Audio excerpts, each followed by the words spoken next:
সুপ্রিয় শিক্ষার্থীবৃন্দ, আসসালামু আলাইকুম।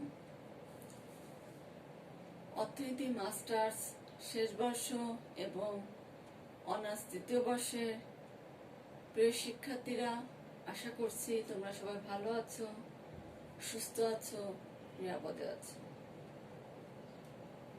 আজকের অনলাইন ক্লাসে তোমাদেরকে স্বাগত জানাচ্ছি। আমি মোসাম্মদ সেলনা সুলতানা, সহযোগী অধ্যাপক, অর্থনীতি বিভাগ, ধামরাই সরকারি কলেজ, ধামরাই, ঢাকা। প্রিয় শিক্ষার্থীরা, আজকে আমি তোমাদের জন্য সামষ্টিক অর্থনীতির থেকে আলোচনা করব। আজকে যে বিষয় নিয়ে আলোচনা করব সেটি হচ্ছে তারল্যফাত কি এবং অর্থের চাহিদার ক্লাসিক্যাল বনাম কেইন্সীয় মতবাদ। প্রথমে আসি তারল্যফাত কি।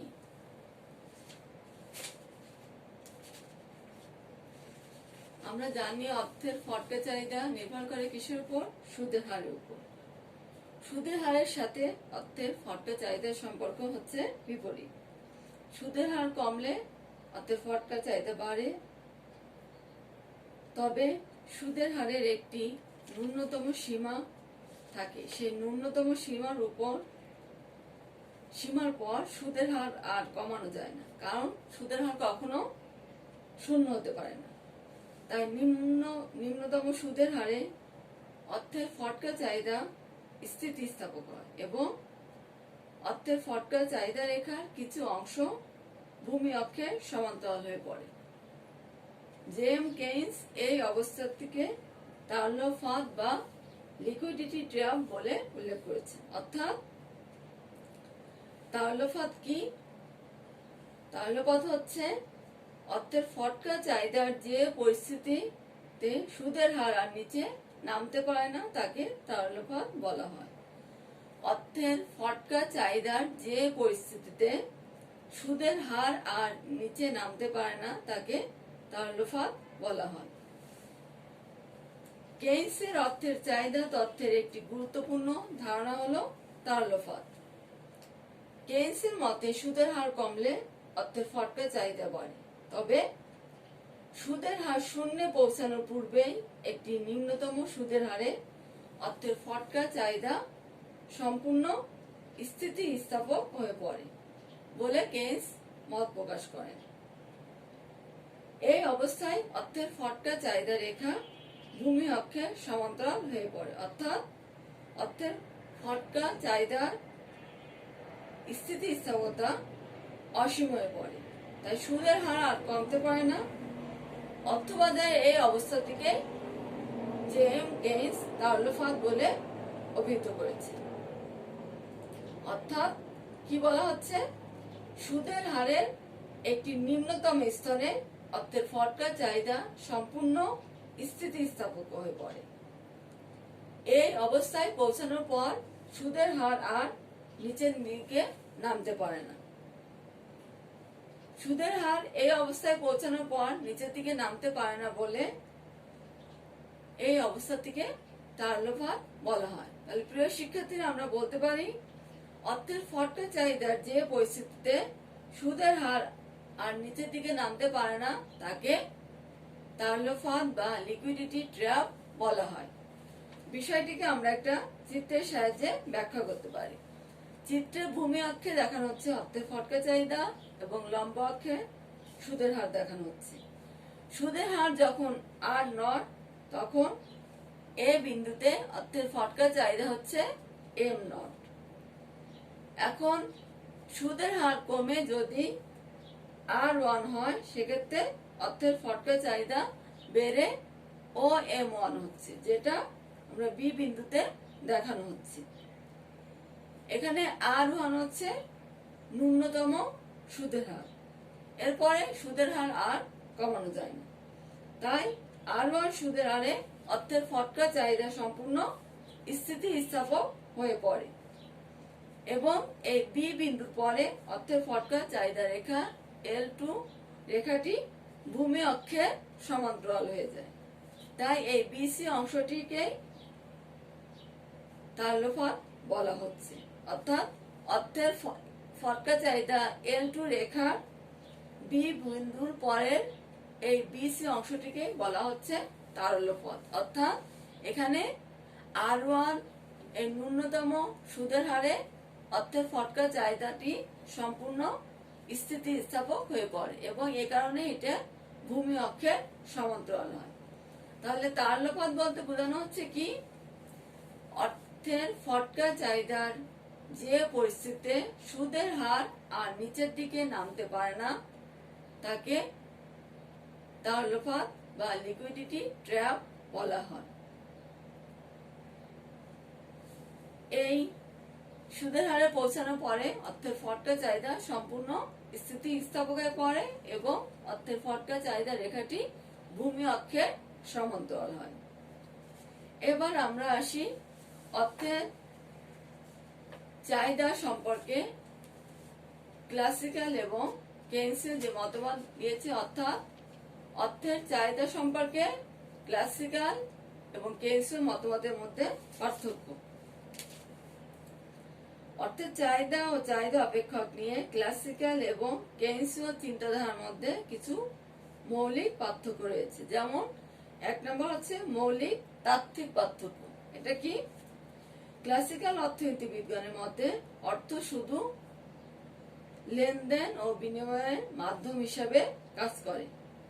কাজেই ক্লাসিক্যাল ধারণায় অর্থের চাহিদা বলতে শুধু অর্থের লেনদেন জনিত চাহিদাকে বোঝানো হয়।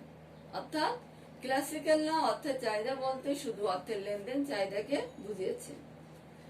অন্যদিকে কেইনসীয় ধারণায় অর্থ লেনদেন উদ্দেশ্য ছাড়া মানুষ ফটকা কারবারের উদ্দেশ্যে নগদ অর্থ হাতে ধরে রাখতে চায়। অর্থাৎ কেইনসের ধারণায় অর্থের চাহিদা বলতে লেনদেন ও ফটকা কারবারের উদ্দেশ্যে অর্থের চাহিদাকে বোঝানো হচ্ছে। অর্থাৎ কেইনসীয় মতবাদ অনুসারে অর্থের চাহিদা হচ্ছে অর্থের লেনদেন চাহিদা এবং অর্থের ফটকা কারবারজনিত চাহিদার সমষ্টি। তাই বাস্তবতার দিক থেকে ক্লাসিক্যাল ধারণা হচ্ছে কেইনসীয় ধারণা অধিকতর বাস্তবসম্মত। 2 নম্বর হচ্ছে অর্থের চাহিদা নির্ধারক। ক্লাসিক্যাল ধারণা মতে অর্থের লেনদেন চাহিদা আয়ের উপর নির্ভর করে এবং আয় ও অর্থের চাহিদার সম্পর্ক হচ্ছে ধনাত্মক। অন্যদিকে কেইনসের মতে আয় ছাড়াও ফটকা কারবারজনিত অর্থের চাহিদা নির্ভর করে সুদের হারের উপর। এক্ষেত্রে অর্থের চাহিদা ও সুদের হারের সম্পর্ক হচ্ছে ঋণাত্মক। তাহলে কেইনসীয় মতে অর্থের চাহিদা আয় এবং সুদের হারের উপর নির্ভর করে, আর ক্লাসিক্যাল মতে অর্থের চাহিদা শুধুমাত্র আয়ের উপর নির্ভর করে। 3 নম্বর হচ্ছে চাহিদা অপেক্ষক। ক্লাসিক্যাল অর্থনীতিবিদদের মতে অর্থের চাহিদা অপেক্ষক হচ্ছে LT = FY এবং DLT/DY > 0। এখানে LT হচ্ছে অর্থের লেনদেন চাহিদা, Y হচ্ছে আয়, আর DLT/DY > 0 এটা কি প্রকাশ করে? আয় ও অর্থের চাহিদার মধ্যে ধনাত্মক সম্পর্ক নির্দেশ করে। পক্ষান্তরে কেইনসীয় অর্থের চাহিদা অপেক্ষক হচ্ছে L = L1Y + L2R। এখানে L হচ্ছে অর্থের চাহিদা, L1 হচ্ছে অর্থের লেনদেন চাহিদা, L2 হচ্ছে অর্থের ফটকা চাহিদা। এখানে DL1/DY > 0 এবং DL2/DR < 0। অর্থাৎ DL1/DY > 0 দ্বারা কি বোঝানো হচ্ছে? আয় ও অর্থের লেনদেন চাহিদার সম্পর্ক হচ্ছে ধনাত্মক। অন্যদিকে DL2/DR < 0 দ্বারা সুদের হার ও অর্থের ফটকা চাহিদার মধ্যে ঋণাত্মক সম্পর্ক নির্দেশ করা হয়। 4 নম্বর পার্থক্য হচ্ছে চাহিদা রেখার আকৃতি। ক্লাসিক্যাল ধারণায় অর্থের লেনদেন চাহিদা বাম থেকে ডান দিকে ঊর্ধ্বগামী হয়।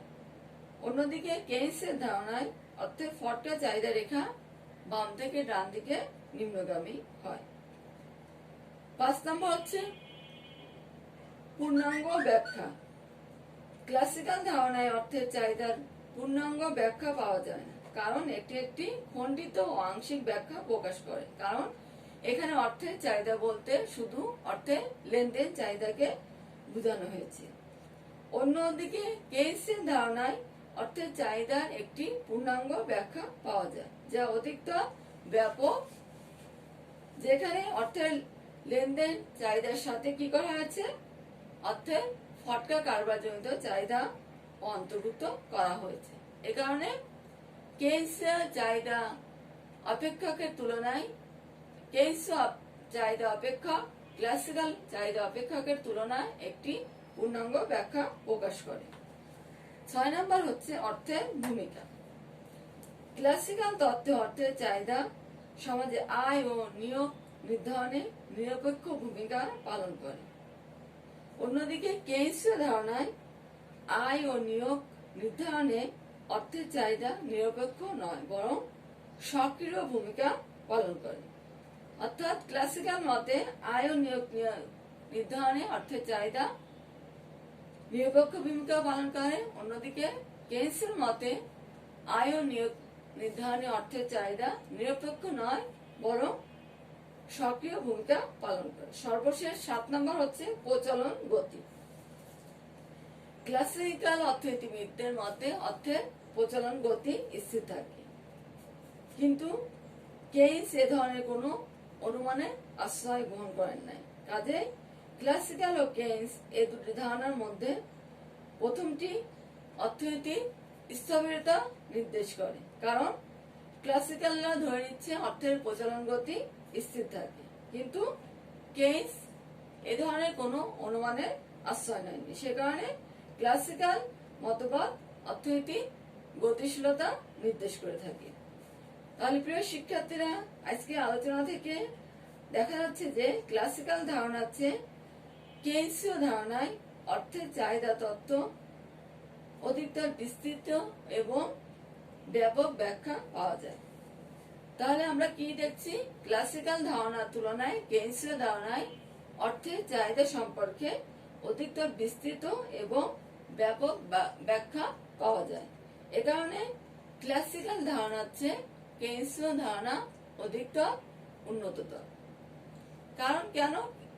বিশেষ করে হচ্ছে ক্লাসিক্যালরা অর্থের চাহিদা বলতে শুধুমাত্র অর্থের লেনদেন চাহিদা বুঝিয়েছেন, কিন্তু আমরা জানি অর্থের লেনদেন চাহিদা হচ্ছে 3 ধরনের। অর্থের চাহিদা 3 ধরনের, একটি হচ্ছে অর্থের লেনদেন চাহিদা, অর্থের সতর্কতামূলক চাহিদা এবং অর্থের ফটকা কারবারজনিত চাহিদা। এক্ষেত্রে ক্লাসিক্যালরা শুধু অর্থের লেনদেন চাহিদাকে অর্থের চাহিদা বলে ধরেছেন।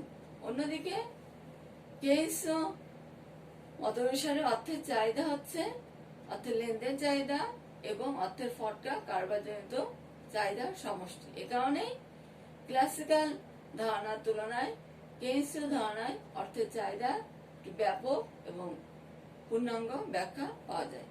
তাহলে প্রিয় শিক্ষার্থীরা, আজকে আমরা দেখলাম তারল্যপদ কি এবং অর্থের চাহিদা সম্পর্কে ক্লাসিক্যাল এবং কেইন্সীয় মতে পার্থক্য। তাহলে তারল্যপদ বলা হচ্ছে কাকে? তারল্যপদ হচ্ছে অর্থের ফটকা চাহিদার যে পরিস্থিতিতে সুদের হার আর নিচে নামতে পারে না, তাকে তারল্যপদ বলা হয়। অর্থাৎ সুদের হারের একটি নিম্নতম স্তরে অর্থের ফটকা চাহিদা সম্পূর্ণ স্থিতিস্থাপক হয়ে পড়ে। এই পর্যায়ে বা এই অবস্থায় পৌঁছানোর পর সুদের হার আর নিচের দিকে নামতে পারে না, একেই তারল্যপদ বলা হয়। তারল্যপদের অবস্থায় অর্থের ফটকা চাহিদা রেখাটি ভূমি অক্ষের সমান্তরাল হয় এবং এ কারণে অর্থের ফটকা চাহিদা সম্পূর্ণ স্থিতিস্থাপক হয়ে পড়ে। তাহলে প্রিয় শিক্ষার্থীরা, আজকে এ পর্যন্তই। আল্লাহ হাফেজ।